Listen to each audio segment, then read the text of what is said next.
Tan refrescante adorar al Señor juntos y ser recordados de su carácter, sus obras, a través de himnos y cantos. Muchas gracias a todos. Hay un anuncio del sermón en el boletín, pero puedes olvidar eso. Ese no es el título de hoy. Vine a la convicción de que necesitamos recibir un cierto ánimo como la gente del Señor, el pueblo del Señor. Puedo hablar de tu parte porque sé que cargas las mismas cargas que yo llevo. Este tiempo es un tiempo muy difícil para la iglesia. La iglesia es, al menos en nombre, llena de falsos maestros, pastores que abandonan, líderes inmorales, orgullosos y arrogantes. El poder ha sido usurpado por las mujeres, las divisiones, odio racial, mala teología, mundanalidad. Es un tiempo muy difícil. Y está compuesto por el hecho de que creemos que estamos siendo perseguidos. Porque se nos está diciendo que no podemos reunirnos. Hay algunos que se preguntan cuál será el futuro de la iglesia. Algunas iglesias simplemente han cerrado. Pero eso es porque temen, porque básicamente están intentando acomodarse a la cultura y no pueden buscar una forma de hacerlo en este tiempo. Es un tiempo difícil para pastores fieles que no pueden pastorear a su iglesia, no pueden estar cerca de los débiles, aquellos que están pasando por tiempos difíciles, aquellos que tienen necesidad. He tenido que hacer llamadas a gente que está muriendo en el hospital en lugar de estar a su lado. Así fue el caso con Jackie Owens, cuyo servicio fue sostenido ayer. No podemos tener bodas, no podemos tener servicios funerarios. Y aún más, tienes una sociedad de gente que está temerosa, están atemorizadas en un sentido terminal, tienen miedo de que van a morir porque es lo único que les están diciendo, que van a morir. Y las iglesias no están ahí. Si vamos de vuelta a otras situaciones que han pasado alrededor de nuestra sociedad, como los disturbios y temblores, y la gente ha venido a la realidad de que aún en medio de la dificultad puedes ir a la iglesia para encontrar esperanza. Tuvimos en el 9/11, el siguiente domingo, esta iglesia estaba llenísima. Pero parece que ahora no hay lugar a donde ir. El pueblo de Dios que se necesita mutuamente, que necesita oración mutua, oración, amor, ahora están aislados los unos de los otros. Y este podría ser un tiempo de mucho desánimo. Y parece que se siente que no hay ningún fin. Estamos dándonos cuenta de que la maldad del hombre se hace peor y peor. Eso es lo que la Biblia dice. Y podíamos pensar de que la iglesia iba a estar más fuerte en este tiempo. Sabemos que en ningún otro momento de la historia de la iglesia ahora tenemos líderes inmorales y también esos líderes no pueden esconderse gracias a todos los medios electrónicos. Nadie puede esconderse, no en esta cultura. El internet te va a exponer. Así que todo lo que está mal y que está allá afuera, y todos llevamos la carga de eso. Así que estaba pensando, ¿hacia dónde va todo esto? Para ayudarte con ello, quiero que hablas tu Biblia en 2 de Corintios capítulo 2. 2 de Corintios capítulo 2. Y quiero entrar en el tiempo y la vida de mi héroe ministerial, que es el apóstol Pablo. Un tiempo difícil para él también.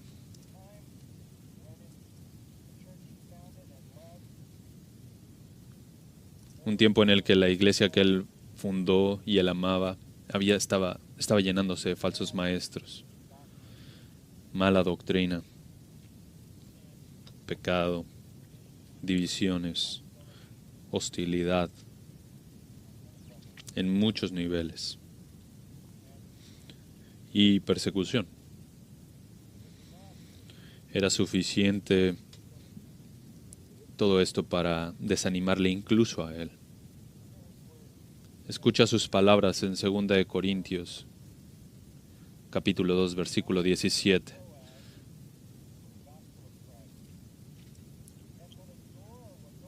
Y cuando una puerta fue abierta para mí, no tenía... Despidiéndome de ellos, pues, salí para Macedonia. Pero gracias a Dios, que en Cristo siempre nos lleva en triunfo y que por medio de nosotros manifiesta en todo lugar la fragancia de su conocimiento. Porque fragante aroma de Cristo somos para Dios entre los que se salvan y entre los que se pierden. Para unos, olor de muerte para muerte, y para otros, olor de vida para vida. Y para estas cosas, ¿quién está capacitado? Pues no somos como muchos que comercian con la palabra de Dios, sino que con sinceridad, como de parte de Dios, y delante de Dios hablamos en Cristo. Realmente nunca ha habido un tiempo en el cual el pueblo de Dios no haya tenido enemigos. De hecho, cuando Satanás, el archienemigo de Dios, que no haya atacado a la gente de Dios, al reino de Dios. Pienso en Deuteronomio y el último consejo de Moisés conforme. Mira Deuteronomio 31:8. El Señor llamó a Moisés a Josué y le dijo en presencia de todo Israel: sé firme y sé valiente.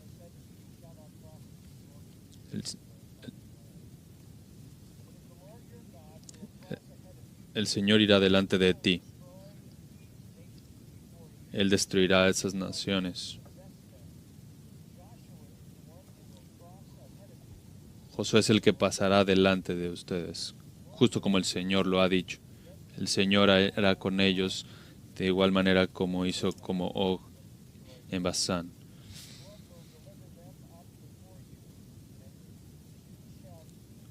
Y tú harás con ellos como todo lo que el Señor ha mandado. Sé fuerte y sé valiente. No tiembles ante ellos, porque tu Señor va delante de ti. Él estará contigo, no te dejará ni te desamparará. Entonces llamó Moisés a Josué y le dijo en presencia de todo Israel: sé firme y valiente, para que tú entrarás con este pueblo a la tierra que el Señor ha jurado a sus padres que les dirá, y se las darás en heredad. El Señor irá delante de ti, Él estará contigo, no te dejará ni te desamparará, no temas ni te acobardes.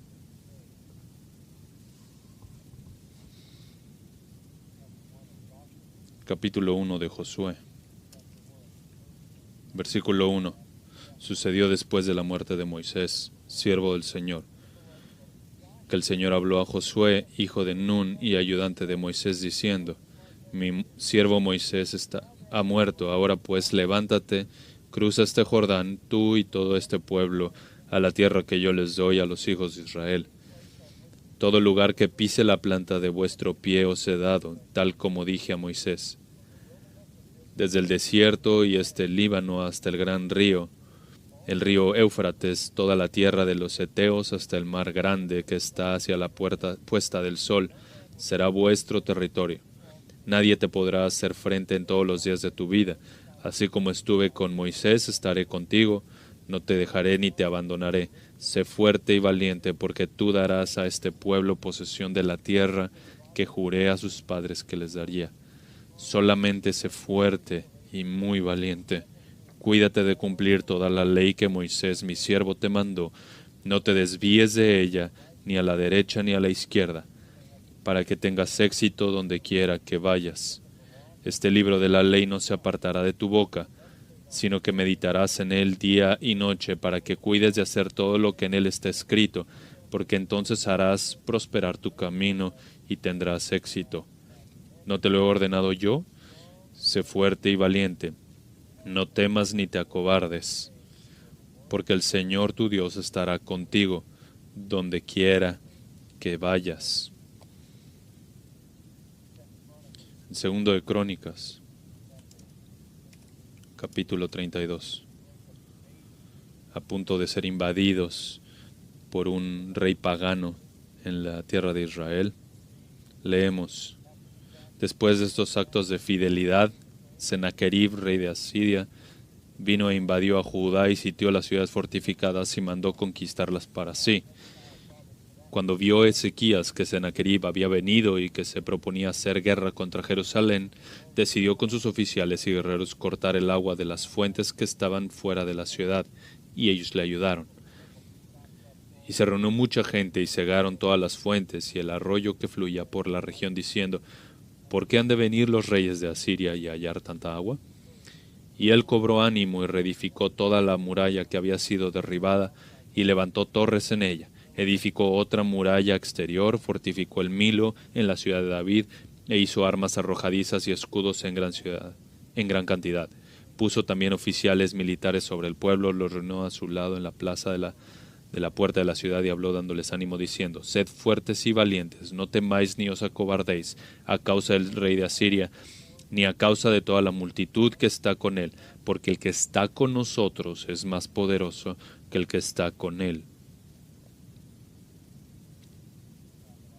El profeta Isaías, en el capítulo 41, da un ánimo muy similar de parte de la fidelidad de Dios para sostener a su pueblo. Isaías 41, versículo 8. Pero tú, Israel, siervo mío, Jacob, a quien he escogido, descendiente de Abraham, mi amigo, tú a quien tomé de los confines de la tierra y desde sus lugares más remotos te llamé y te dije: mi siervo eres tú, yo te he escogido y no te he rechazado. No temas porque yo estoy contigo, no te desalientes porque yo soy tu Dios. Te fortaleceré, ciertamente te ayudaré. Sí, te sostendré con la diestra de mi justicia. He aquí, todos los que se enojan contra ti serán avergonzados, y humillados los que contienden contigo serán como nada y perecerán. Buscarás a los que riñen contigo, pero no los hallarás. Serán como nada, como si no existieran los que te hacen guerra. Porque yo soy el Señor tu Dios, que sostiene tu diestra, que te dice: no temas, yo te ayudaré. No temas, gusano de Jacob, vosotros hombres de Israel, yo te ayudaré, declara el Señor, y tu Redentor es el Santo de Israel. Una y otra vez, el Señor declaró a su pueblo que Él sería su Salvador, su protector. No importa cuán fuerte fuera el enemigo, no importa cuán fuerte pareciera, Él siempre sería el protector de su pueblo. Cuando vienes al Nuevo Testamento, en ese primer sermón magnífico del Evangelio de Mateo, Mateo capítulo 5. Escuchas estas palabras en el versículo 10 de parte del Señor. Bienaventurados aquellos que han sido perseguidos por causa de la justicia, pues de ellos es el reino de los cielos. Bienaventurados seréis cuando os insulten y persigan y digan todo género de mal contra vosotros falsamente por causa de mí. Regocijaos y alegraos, porque vuestra recompensa en los cielos es grande, porque así persiguieron a los profetas que fueron antes de vosotros.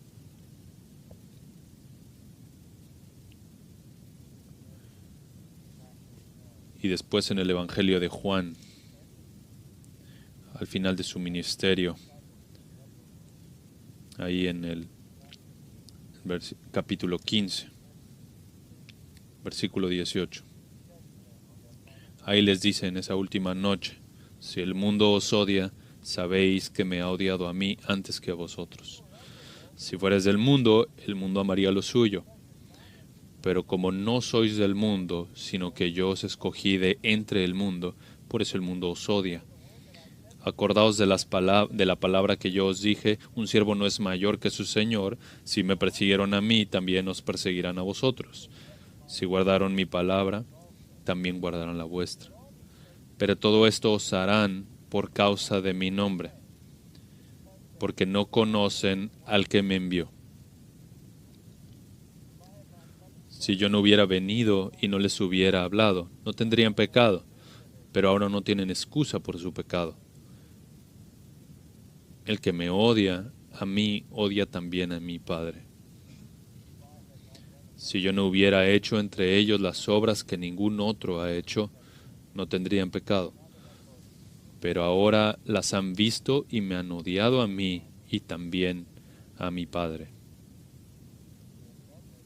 Pero han hecho esto para que se cumpla la palabra que está escrita en su ley. Me odiaron sin causa. Y cita del Salmo 35 y del Salmo 109. Me odiaron sin causa. También en el capítulo 16 dice: estas cosas os he dicho para que no tengáis tropiezo. Os expulsarán de la sinagoga, pero viene la hora cuando cualquiera que os mate pensará que así rinde un servicio a Dios. Y harán estas cosas porque no han conocido ni al Padre ni a mí.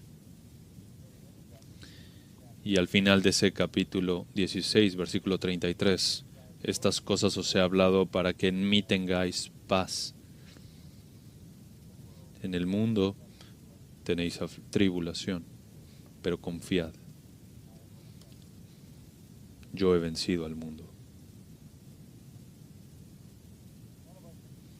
Ninguno de nosotros debería ser sorprendido por la hostilidad, pero para aquellos que vivimos en este país, la persecución ha sido probablemente personal. Gente de tu propia familia que te rechaza, gente que conoces y que rechazan tu compromiso con Cristo. Pero en su mayoría hemos vivido en una era donde la iglesia no ha sido corporativamente perseguida. Entonces, las promesas de estas promesas han sido un poco teóricas e históricas acerca de que Dios protegerá a su iglesia. La iglesia no ha sido perseguida en nuestro país, no ha sido afectada por el gobierno, al menos no hasta ahora. Y estamos comenzando a sentir un poco de hostilidad. Estamos sintiendo que estamos siendo señalados. Entendemos que la persecución existe alrededor del mundo. De acuerdo a aquellos que observan la persecución de cristianos, hay al menos 260 millones de cristianos perseguidos. No sé el número exacto, pero los estimados dicen que hay más de 3,000 cristianos que fueron asesinados por ser cristianos el año pasado. 10,000 iglesias fueron quemadas o asaltadas o destruidas. 4,000 personas fueron arrestadas y puestas en prisión por ser cristianos. Y siempre la persecución viene en dos niveles. En primer nivel, del gobierno autoritario, y número dos, de aquellos mayoritarios de religiones como el Islam. La iglesia siempre ha sido perseguida por aquellos que están en autoridad civil o autoridad religiosa. Por la primera vez en nuestra nación, los gobernantes han decidido detener y cerrar las iglesias, pero no detener los disturbios, basados en un miedo engañoso de una enfermedad que el 99% de la gente se recupera. La mayoría sin siquiera tener síntomas. ¿Cómo se observa el futuro de la iglesia? Seguimos escuchando palabras como que esta restricción es indefinida y hemos experimentado de preguntas que están siendo levantadas acerca del futuro de la iglesia y es fácil ser desanimado. Cuando la comunión que es nuestra vida está siendo asaltada y destruida. Esta semana van a haber niños pequeños aquí por primera vez en meses. Ellos han perdido domingos y domingos de ser instruidos en sana doctrina mediante los programas que tenemos para niños, meses y meses de comunión con sus amigos. Y todos nosotros nos hemos extrañado mutuamente. ¿Por qué está pasando esto? Me encuentro exactamente en donde Job se encontraba. No sé cuál es el consejo de Dios, pero sé algo. Sé que históricamente, cuando los tiempos se ponen difíciles para la iglesia, eso tiende a purificar la iglesia. Sé de lugares que han sido cerrados hasta el final del año.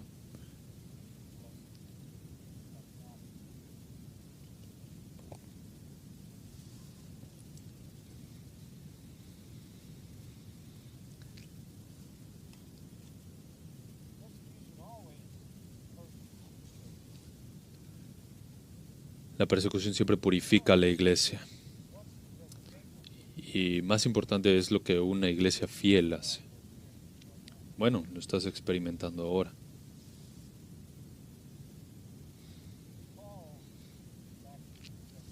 Pablo, de vuelta a 2 de Corintios. Pablo sabía el dolor acerca de la iglesia de Corintios. Estaba realmente desanimado.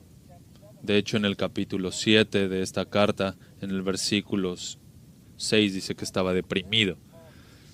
Me es difícil imaginarme a Pablo deprimido por cualquier cosa. Pero la oscuridad que había en esa iglesia, la pecaminosidad de esa iglesia, los falsos maestros que estaban obteniendo éxito en esa iglesia, la iglesia ahora volteándose contra él porque les habían dicho mentiras acerca de él. La iglesia estaba convirtiéndose más como el mundo porque ya ni siquiera se veía la distinción y habían perdido el impacto de su testimonio. Por supuesto, le causaba pesar a él. Pecado y desastre espiritual seguía uno tras otro. Y llegaba a un punto que Pablo concluye esta carta diciendo en el capítulo 12 que tiene miedo de que cuando él vaya encontrarse y darse cuenta que ellos no son lo que él quiere y lo que ellos son. Puede haber disputas, arrogancia. Versículo 21, temo que cuando os visite de nuevo mi Dios me humille delante de vosotros y yo tenga que llorar por muchos que han pecado anteriormente y no se han arrepentido de la impureza, inmoralidad y sensualidad que han practicado. Tengo temor de ir. Capítulo 2 y comienza el capítulo ahí diciendo, pero en mí mismo decidí esto, no ir otra vez a vosotros con tristeza. No quiero ir porque tengo miedo de ver qué es lo que me voy a encontrar y eso me va a causar más dolor en el corazón. En el capítulo 11, en una porción muy familiar, dice, he sufrido mucho. Y habla en el versículo 23 de ser golpeado, de ser encarcelado, recibido azotes sin número de veces, a menudo en peligros de muerte. 3 veces he sido golpeado con varas, una noche y un día en lo profundo. Peligros de ríos, peligros, salteadores, gentiles, también de falsos hermanos, en trabajos y fatigas, en muchas noches de desvelo, en hambre, sed, a menudo sin comida y en frío y desnudez. Además de tales cosas externas está en mí la presión cotidiana de la preocupación por todas las iglesias. Lo peor es que mi corazón está dolido por causa de la iglesia. ¿Quién es débil sin que yo sea débil? ¿A quién se le hace pecar sin que yo no me preocupe intensamente? Lo peor es la condición trágica espiritual de la iglesia. Así que puedes decir que ansiedad y desánimo están presentes en la iglesia. Él sabía que tenían todos los dones, pero estaban divididos, llenos de rencor, uno en contra del otro. Eran desordenados, eran mundanos, había mucho caos en vez de haber adoración. El pecado marcaba y manchaba su reunión acerca de la mesa del Señor y eran orgullosos también.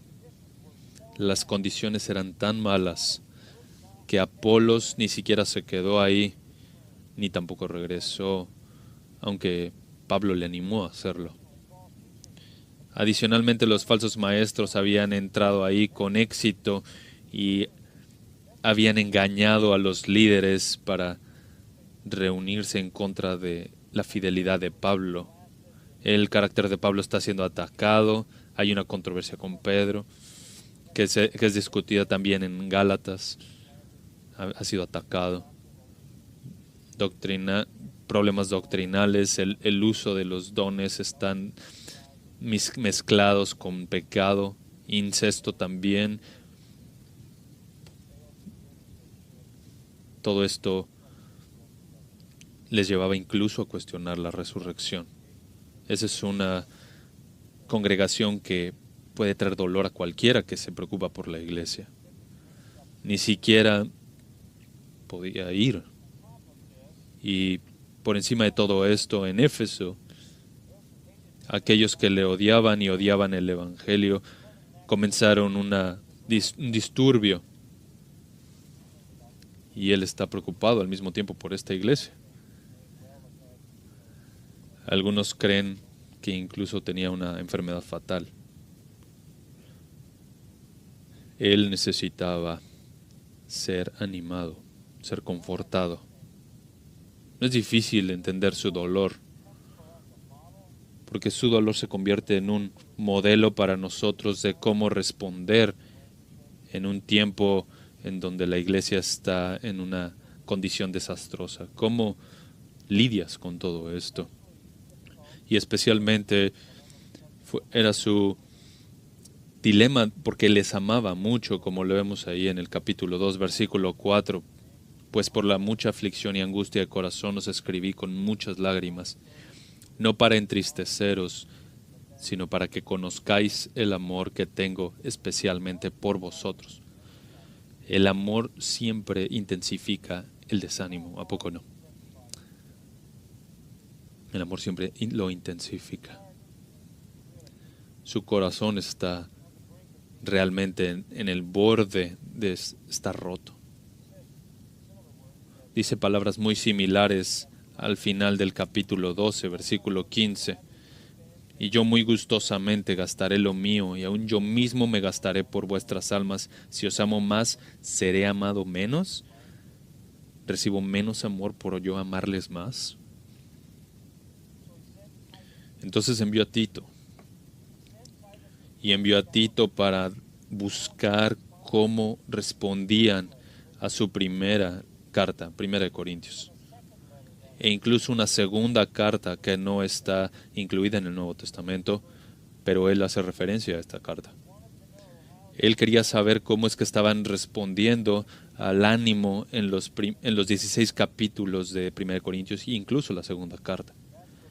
Y ahí es donde tomamos esta historia en el capítulo 2, versículo 12. Cuando llegué a Troas, y había venido a Troas muy desanimado. Troas era una ciudad en un puerto, en el mar Egeo, en Asia Menor. Y fue fundada en el 300 antes de Cristo y era una colonia romana. Su salida había sido causada por los disturbios en Éfeso, que casi le quitan la vida. Entonces, para hacer las cosas aún más difíciles, está con el corazón roto y está huyendo de enemigos peligrosos.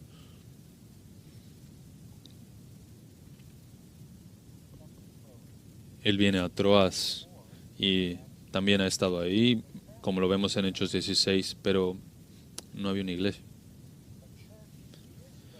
Una iglesia está ahí en el capítulo 20 de Hechos, así que probablemente él mismo la fundó en esta visita corta que está mencionada en el versículo 12.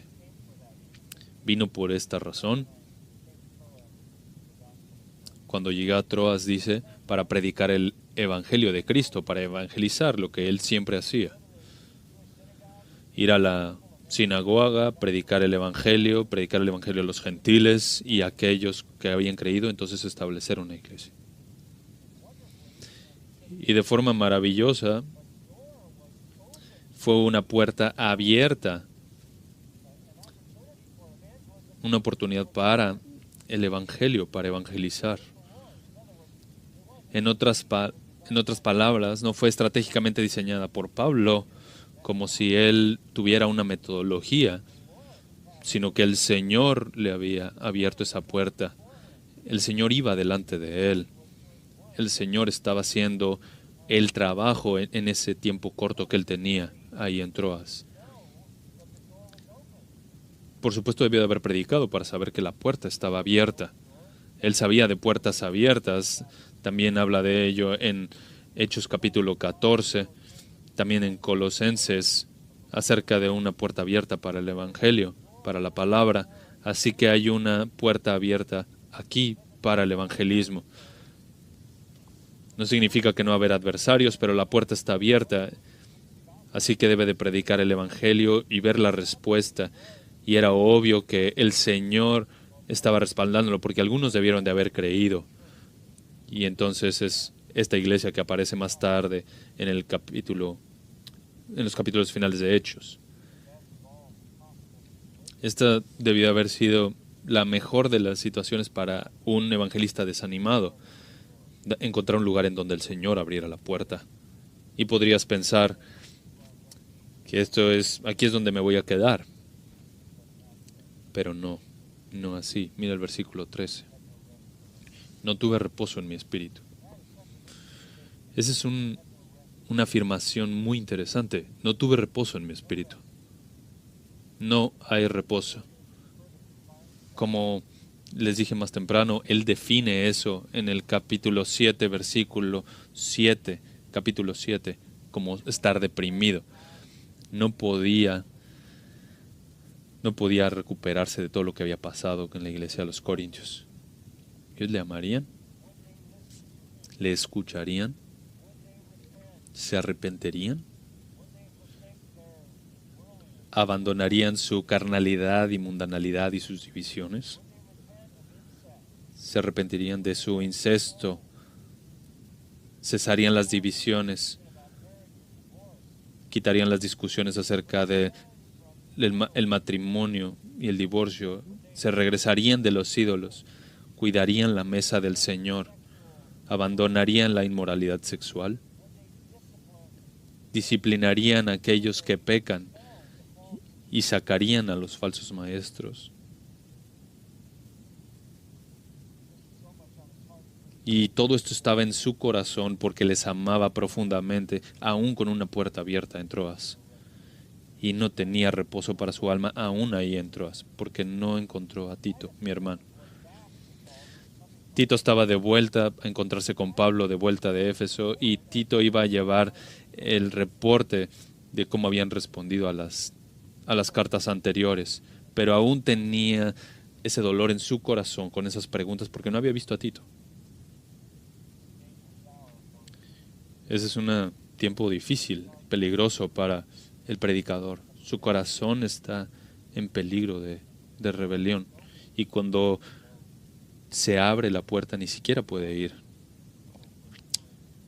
Perdió su celo por el trabajo. Su corazón está roto.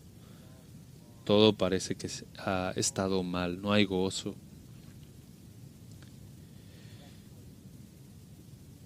Solo desánimo, un constante desánimo en su corazón. Cuando el predicador llega a este punto, la única meta del ministerio parece que se ha perdido. Parece que solo estás trabajando para un corazón más roto.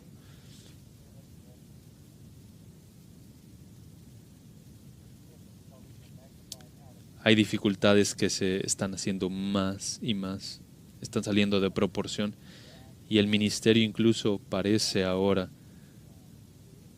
como que no puedes confiar en Dios. Aparentemente, Tito debía de encontrarse con Pablo ahí en Troas para reportarle acerca de los corintios. Entonces, Pablo no iba a esperar ahí, incluso que tenía una puerta abierta, estaba tan cargado de que se fue. Este es un peligro en el ministerio. El tiempo que inviertes en esos lugares en donde tu corazón está roto y consume energía. Pierdes energía para la eternidad. Así que Pablo se fue de esa puerta abierta. Versículo 17. Versículo 15. Por supuesto que habían creyentes ahí y otros que estaban ansiosos de escuchar la verdad. Y sabía que Tito iba a tomar una ruta, así que se fue con un viaje para buscar encontrarse con Tito. Por bote, a través del norte del mar Egeo, y después a pie en un camino familiar en donde tal vez él podría encontrarse ahí con Tito. Es tan difícil imaginarme esto, que alguien con la fortaleza de Pablo podría llegar a este punto. Estaba justo en la orilla, muy cerca de la orilla. Este es el lado oscuro de la vida del predicador. Esto es lo que puede hacer el desánimo aún al mejor de los hombres. ¿Estaba derrotado? ¿A dónde fue para encontrar ánimo? Mira el siguiente versículo, versículo 14. Pero, eso es importante. Algo viene, algo distinto viene, pero gracias a Dios.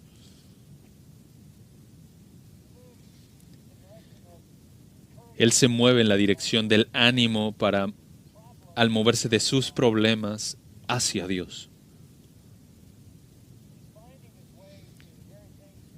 Ha encontrado su camino a aquellas cosas que también Dios le dijo a Moisés, a Josué, a Israel.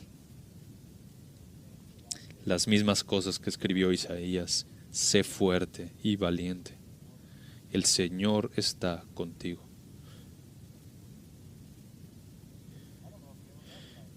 No sé si alguna vez se encontró con Tito,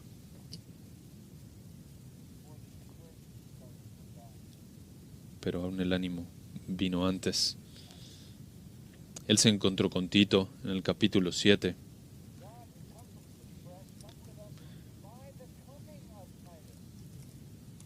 Pero Dios, que conforta a los deprimidos, nos consoló con la llegada de Tito, y no solo con su llegada, sino también con el consuelo que Él fue consolado en vosotros, haciéndome saber vuestro gran afecto, vuestro llanto, vuestro suelo por mí, de manera que me regocijé aún más. Qué buenas palabras de Tito. Quiero pensar que incluso agradeció antes siquiera de ver a Tito. Pero Tito le dio un buen reporte.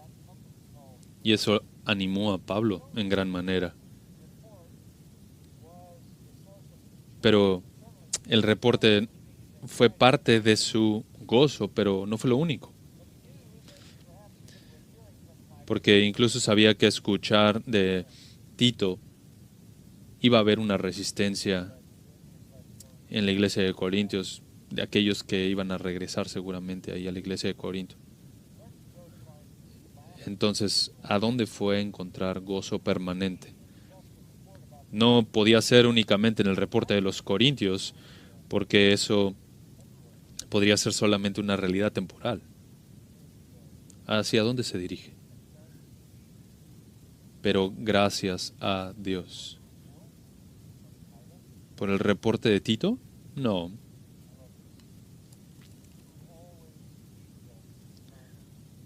Que siempre nos lleva en victoria en Cristo. Él se recordó de lo que Dios le había dicho a Moisés, a Isaías: sé fuerte y sé valiente. No temas. El Señor está contigo. Gracias a Dios.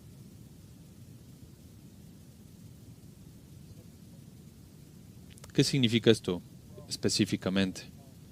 Bueno, quisiera desenvolver todo esto, pero déjame ver si puedo entregar lo suficiente para atrapar tu corazón. Mira esa palabra, triunfo, triunfo. Ese es un término técnico. En la mente de Pablo, él ha visto un triunfo romano. El mayor honor que puede ser dado a un general romano, así se le llamaba, un triunfo. Un general romano podía recibir de parte de su rey y de su gente un triunfo. Debía de haber sido el comandante en jefe de una batalla en el campo, y la campaña debía de ser terminada en contra del enemigo y obtenido la victoria y traer las tropas de vuelta a casa, y al menos los enemigos habían de ser derrotados en un solo evento, una parte del territorio de haber sido ganada. La victoria debía ser ganado en contra de un enemigo y no una guerra civil. Aquellos generales que calificaban para un triunfo eran los generales victoriosos que iban de regreso entrando a la ciudad ahí a recibir el premio por todos los políticos y todo el pueblo. Y venían los trompetistas y toda la gente que les recibía. Cuando Tito conquistó Jerusalén, se le fue dado un triunfo. Y todos los tesoros del templo le fueron entregados. Esto fue simbólico del triunfo. Esto también hacían sacrificios a los dioses y también atrapaban a los enemigos en cadenas y eran entregados en prisión. y casi inmediatamente eran ejecutados. Y también ahora atacaban a los prisioneros, también los músicos estaban tocando. Y después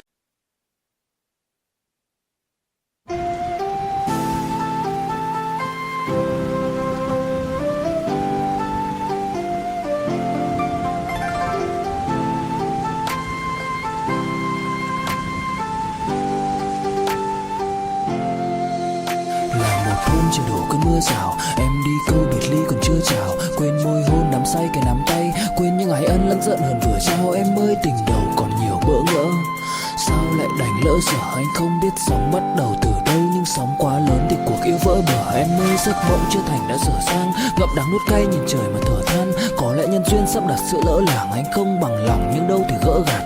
Vài kỷ niệm nhật ký vẫn ghi chép, vài đoạn phim còn lưu lại chi tiết. Đớn đau nào não nề như khi biết đoạn kết thê lương trên dòng sông ly biệt. Em ơi chờ đợi cả thanh xuân như cánh hoa 10 giờ, vẫn y nguyên cảnh vật nhưng chúng ta bây giờ đây thành người thừa. venían los sacerdotes a traer una fragancia, y después venía el general en un carro que iba dirigido por 4 caballos. En su mano traía un cetro romano, y después venía toda la armada gritando el triunfo, triunfo, triunfo. Esto es lo que Pablo ve en su mente. Una imagen fabulosa.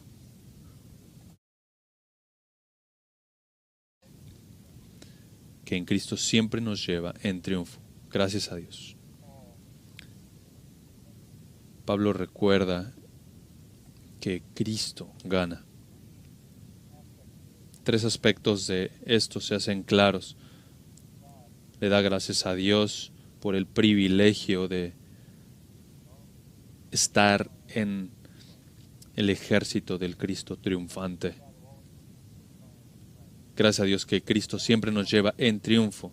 No importa lo que pase en el ministerio, no importa lo que pase en el tiempo, cualquier sea el ánimo o el desánimo, no importa las altas y bajas en toda la vida o en el ministerio, Cristo triunfa. Él siempre nos dirige. El sentido de esta guianza soberana del Señor es el fundamento de nuestro gozo. Pablo enfatiza esto al final de su vida en 2 Timoteo capítulo 4.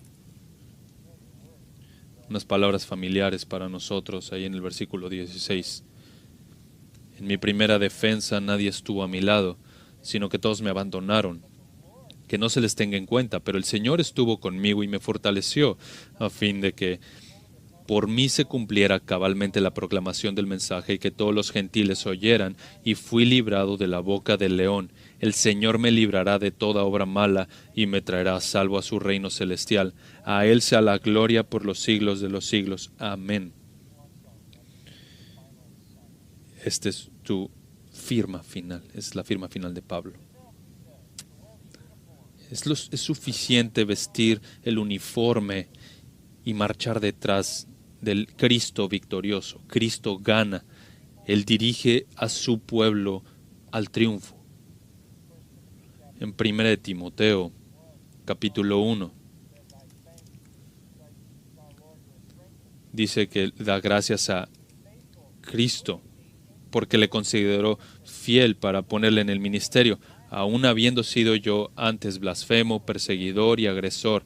Sin embargo, se me mostró misericordia, porque lo hice por ignorancia en mi incredulidad. Pero la gracia de nuestro Señor fue más abundante con la fe y el amor que se hallan en Cristo Jesús.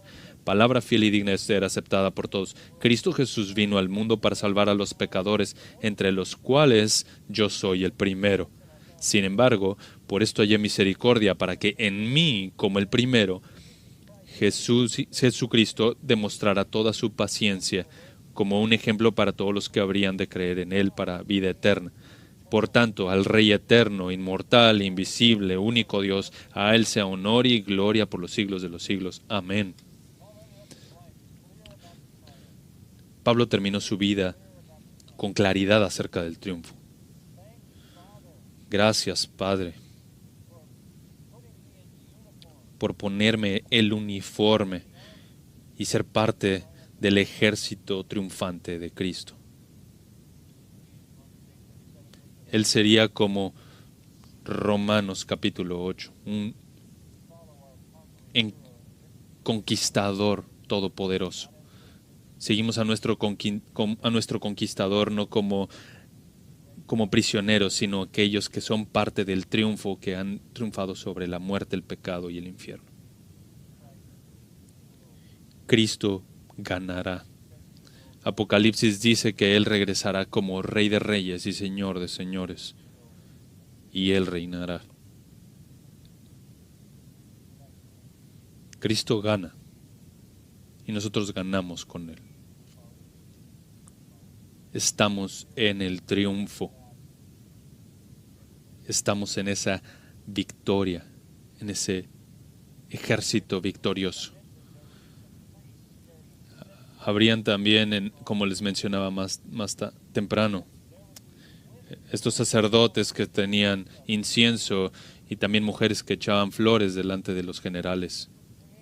Esto generaría una fragancia, un olor fragante de victoria.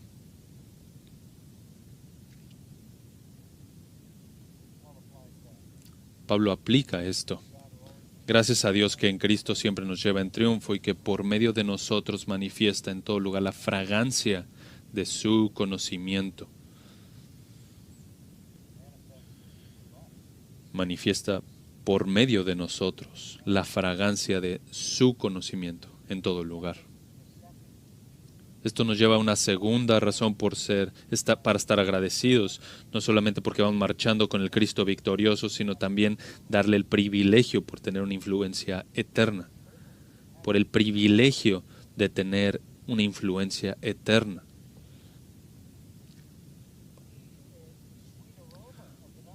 Por ser la fragancia de su conocimiento en todo lugar,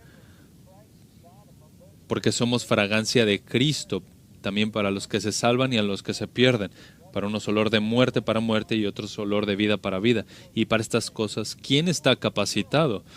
¿Quién podría? Dẫu không cách nào mang nắng về đêm đông, cũng không hái được sao trên trời kia đem xuống, nhưng sau này có thể đưa em giữ hộ tiền lương, sau này có thể làm việc nhà nếu em lười. Nhân gian thường nói không tồn tại thiên đường, chắc do họ chưa từng nhìn thấy lúc em cười. Ấm áp tỏa sáng tựa vầng thái dương, kéo anh chuyển động tinh tiến ở xung quanh hoài ngày. Hạnh phúc nhất mà anh âm thầm mãi ước, ngày ta đứng trước linh mục và cùng sánh vai lại. Thêm lần nữa tuyên bố nhé, em về khuyên bố mẹ kén rể đi anh đến tuyển ngay. Dù ít tin tưởng vào duyên số, nhưng nếu em cho số đảm bảo mình nên duyên đấy. Từ khi gặp em Google hết tác dụng, bởi em là tất cả những gì anh cần tìm, giống một kho báu để ngăn người khác đụng tới. Đối đầu thế giới anh cũng sẵn sàng cân tim, ghét phải lặng im coi em như cô bạn. Nỗi nhớ đong đầy bao giờ mới khô cạn, khoảnh khắc bên nhau thời gian như ngừng trôi, vì em sở hữu sự hấp dẫn vô hạn. Yêu đơn phương cảm giác khó đọc tên, mọi thứ mù mịt giống như đứng trước bão. Mãi hy vọng chờ đợi ngóng trông đến ngày nụ hôn đó sẽ một lần được trao. Hương thơm ngọt ngào vương trên mái tóc em, gây nghiện cực mạnh anh ngày đêm ước ao. Quỳnh là loài hoa đẹp nhất trong bóng đêm, cuộc đời này u tối đang cần em bước vào.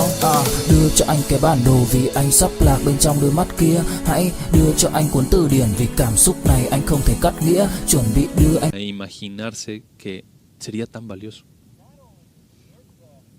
No solo estar en el ejército del Cristo triunfante, sino también tener una influencia eterna. Para ser uno que muestra la fragancia del Evangelio en todo lugar. Romanos capítulo 10.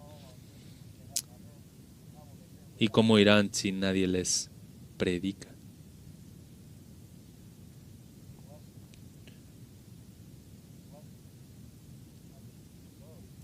Benditos son los pies que predican las buenas nuevas. Algunos quisieran que su vida tuviera algún tipo de significado. Este es el mayor significado que la vida puede tener. Esto es incomparable. Es incomparable tener una vida que importa eternamente. Que importa eternamente. Cuando el Evangelio sale de tu vida, en obras y en hechos, en palabras, es una fragancia.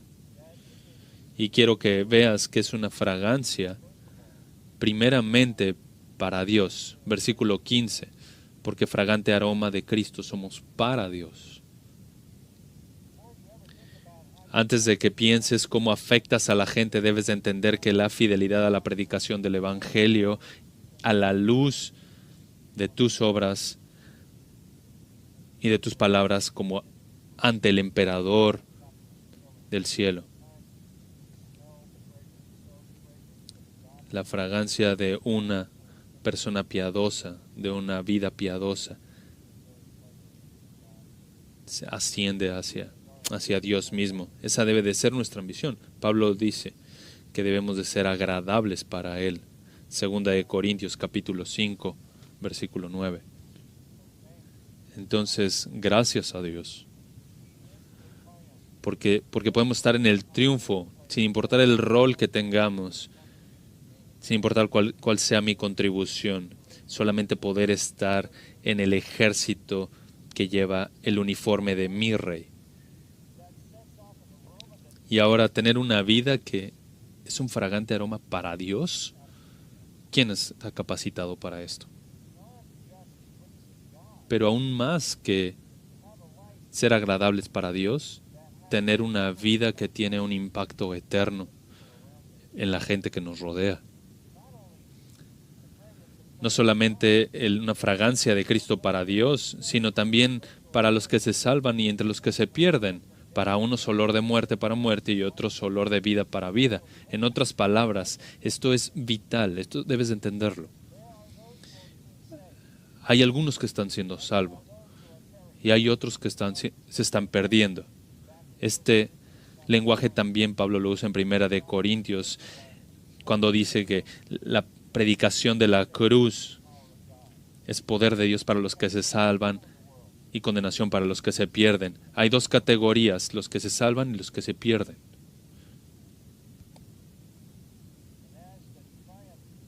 Y conforme el triunfo avanza, el incienso y las flores ascienden con un aroma. También para aquellos que han sido atrapados como prisioneros, para ellos sería un aroma de muerte, perfume de muerte. Para los victoriosos era un aroma de vida. Tu vida importa como cristiano. Impacta a aquellos que están bajo tu influencia. Para algunos,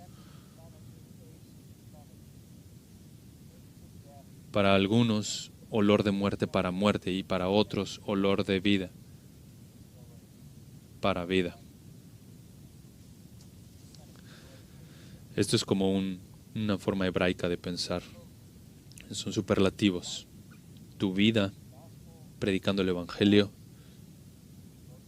agrega a aquellos que están siendo condenados aún mayor condenación.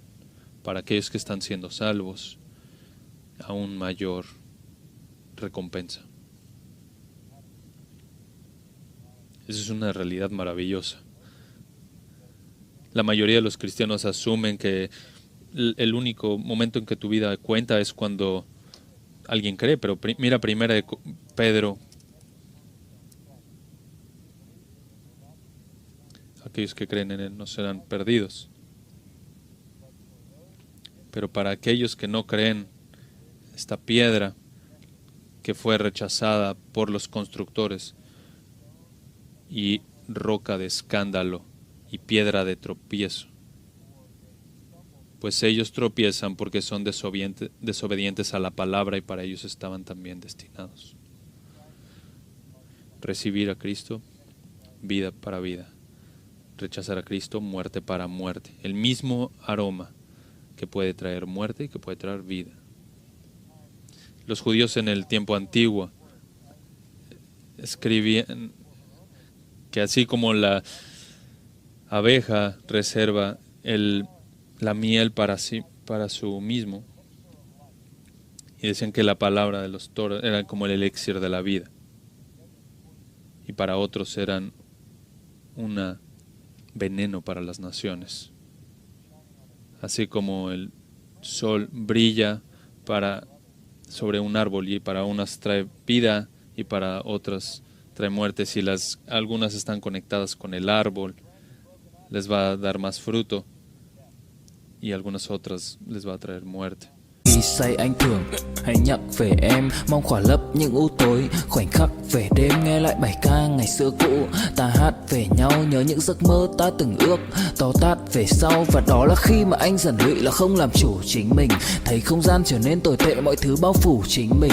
Em đâu còn như điều anh mơ, anh cũng tự nhủ chính mình. Nhưng mà thôi em, nào ai giỏi mà đủ tính tình, chẳng thể vươn tới được cảnh cao dù anh có nhã ý trèo. Trong cơn say mọi thứ cuồng quay, anh trở thành gã chí phèo. Yêu chân thành là không thay lòng dù em có như thị nở. Ý anh là em như cô tấm, nhìn em như thị nở. Đêm vắng nàng ngón tay xám vàng vì đốt cả bao thuốc lá. Căn phòng chung ký sữa nồng ấm bây giờ sao bút giá. Một thói xấu mà anh đã quen khi em không ở bên lâu. Anh thường ngồi trong một góc tối nhậu suốt cả đêm thâu. Em mang con tim anh đi đâu, khiến anh mù quáng vẫn cố sáng mỗi khi đau. Em mang con tim anh đi đâu, điều gì choáng váng để xứng đáng ướt mi nhau. Em mang con tim anh đi đâu, khiến anh mù. También es el Evangelio, el mismo sol que derrite la cera también fortalece. Cada vez que predico el Evangelio pasan dos cosas. El aroma del Evangelio está avanzando, para algunos producir vida y otros para producir muerte. Qué privilegio. ¿Quién es adecuado para estas cosas? ¿Quién se imaginaría que la vida podría contar para propósitos divinos? Gracias por ser parte del ejército de Dios, por una vida de influencia. Y finalmente agradecido por predicar la verdad. Versículo 17. Pues no somos como muchos que comercian con la palabra de Dios. No somos como muchos que comercian con la palabra de Dios. ¿Qué significa esto?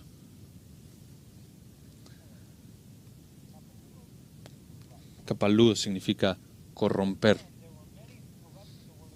Incluso hay muchos que comercian, manipulan, malinterpretan la palabra de Dios. A propósito, tal vez por ignorancia, no importa. Pero el Kapalus era alguien en la calle que tenía ahí su operación para vender cosas y utilizaban su ingeniosidad para engañar a la gente.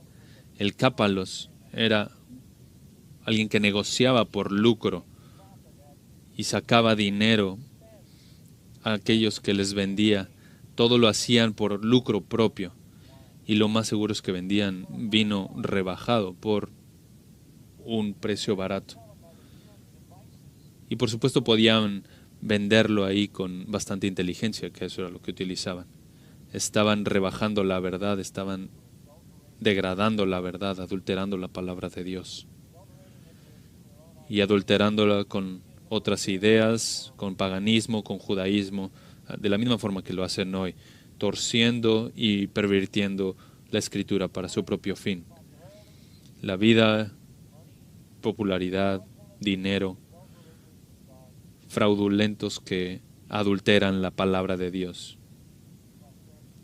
Predicadores de la prosperidad, sacramentalistas, legalistas, pragmáticos, manipuladores de la escritura. Pablo dice, nosotros no somos como ellos. No somos como muchos, y hay muchos así, pero que con sinceridad, elecrinea,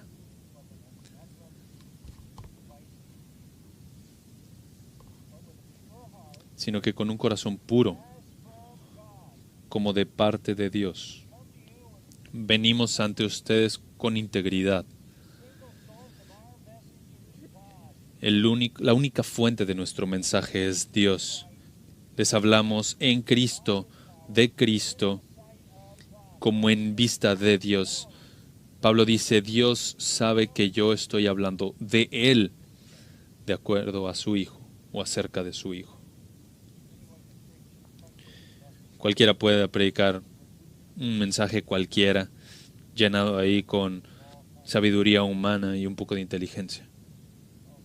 Pablo dice, yo nunca haría eso. Es un privilegio tan alto ser un soldado del capitán que voy marchando tras de él y tener una vida que importa cada vez que el Evangelio es proclamado por mi boca, para algunos aroma de vida y otros aroma de muerte. Y la base de todo esto es que estoy siendo fiel a la palabra de Dios. Pablo encontró cómo salir de su desánimo. Conforme se daba cuenta que estaba asociado como un co-conquistador del Rey de Reyes. Era un privilegio ser parte del triunfo y afectar a la gente para la eternidad, adorando a Dios, glorificando a Dios y ser empoderado para predicar la verdad. Y esto es lo que le llevó a su agradecimiento. No sé cómo se va a ver el futuro para la iglesia, pero sé quién gana. ¿Correcto? Cristo triunfa. Y estamos en su triunfo. Y nuestras vidas importan más que cualquier otra en el mundo. Ningún otro hombre tiene una vida más importante a menos que esté en Cristo. Y solo necesitamos ser fieles al privilegio de predicar la verdad con integridad. Y luego veremos qué es lo que Dios hará. No teman, sean fuertes. El Señor está con nosotros. Amén. Padre, te agradecemos nuevamente por la claridad de la Escritura y su poder, porque habla verdad a nuestros corazones. Danos sabiduría y la oportunidad de predicar el glorioso Evangelio, como tú lo has diseñado para que lo hagamos. Que no hagamos nada, sino que prediquemos a Cristo crucificado. Úsanos a todos nosotros para tu honra, para tu gloria en estos días. Sé exaltado, oh Dios. Eso oramos. Amén.